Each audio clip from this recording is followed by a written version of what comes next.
প্রথম বর্ষে আমাদের সবাইকে হিউম্যান বোনস কিনতে হয়, এটা কি মৃত ব্যক্তির মর্যাদার সাথে সাংঘর্ষিক নয় কি? অবশ্যই সাংঘর্ষিক, অবশ্যই এটা আমাদের করা উচিত না।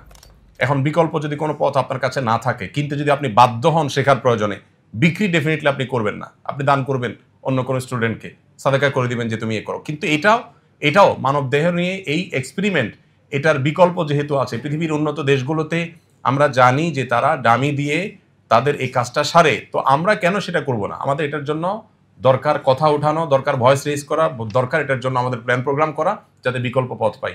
আল্লাহ তাআলা বলেছেন লাকাদ কাররামনা বানি আদম। হাদিসে আসছে নবী সাল্লাল্লাহু আলাইহি ওয়াসাল্লাম বলেছেন কাসরু আজমিল মাইয়িতি কাকাসরি হাইয়া, একজন মৃত মানুষের হাড্ডি ভাঙা আর জীবিত মানুষের হাড্ডি ভাঙা সমান।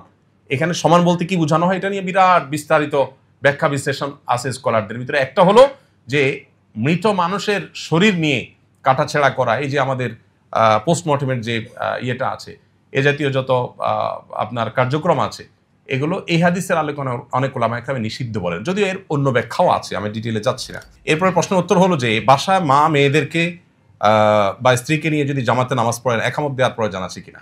একামতের কনসেপ্ট আমাদের বুঝতে হবে। একামতটা কি? একামতটা হলো আমি নামাজে দাঁড়াচ্ছি, কেউ যদি আমার সাথে এসে সামিল হওয়ার সুযোগ থাকে সেজন্য আসে, তার জন্য তাকে ডাক দেওয়া, জানান। এই জন্য জামাতে আপনি বাসায় মা বোনদেরকে সাথে নিয়ে জামাতে নামাজ পড়লেও একামত দিবেন, তবে একামত আপনি দিবেন অথবা কোনো পুরুষ দিবেন। আর এমনকি একাও যদি আপনি কোনো ফরজ নামাজ পড়েন তাহলেও আপনি একামত দিবেন। কেন? কারণ নবী করিম সাল্লাল্লাহু আলাইহি সাল্লাম এই সম্পর্কে হাদিসে কিন্তু পরিষ্কারভাবে নির্দেশ করেছেন যে একটা লোক যদি একাকী থাকেন, কোথাও কোনো মানুষ নেই, জনমানব শূন্য জায়গা, তিনিও যদি এখানে নামাজ পড়েন তিনি একামত দিবেন। তার একামতের মিনিং হবে, আজান মিনিং হবে যে কেউ যদি আমার আওয়াজ শোনো, কোনো মানুষ যদি থাকে সে যেন আমার সাথে এসে সামিল হোক, কেউ সামিল না হোক, একামত দিলে সে সওয়াব পাবে। এই জন্য একাও যদি ফরজ নামাজ একা পড়েন, তারপর একামত দিয়ে পড়াটাই হলো সুন্নাহ। অতএব মা বোনরা জামাতের সাথে পড়লে তো অবশ্যই একামত দিবেন। মসজিদের প্রধান জামাতের পর আবার কেউ জামাত করতে চাইলে তার নিয়মাবলী সম্পর্কে বিস্তারিত জানতে চাই।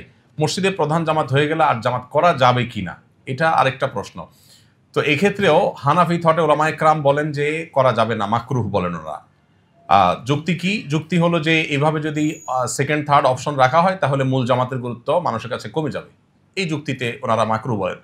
কিন্তু এর বিপরীতে আমরা অবশ্য নবী করিম সাল্লাল্লাহু আলাইহি সাল্লামের জীবনীতে একটা ঘটনা পাই। আপনারা অনেক হাদিসে শুনেছেন যে নবী সাল্লাল্লাহু আলাইহি সাল্লাম জামাতে নামাজ পড়ার পর এক ব্যক্তি মসজিদে প্রবেশ করলেন একা, তার নামাজ এখনো পড়া হয়নি, কোন একটা ফরজ নামাজ। তখন নবীজি বললেন যে তোমাদের কে আছো যে এই লোকটার সাথে জামাতে পড়ে তাকে জামাতের সওয়াব পাইতে হেল্প করবা? তখন একজন হাত তুললেন, বললেন ঠিক আছে তাহলে তুমি পড়ো। তো এই হাদিস থেকে দ্বিতীয় জামাতে সাহাবীদের পড়ার বিষয়টা সাব্যস্ত হয়।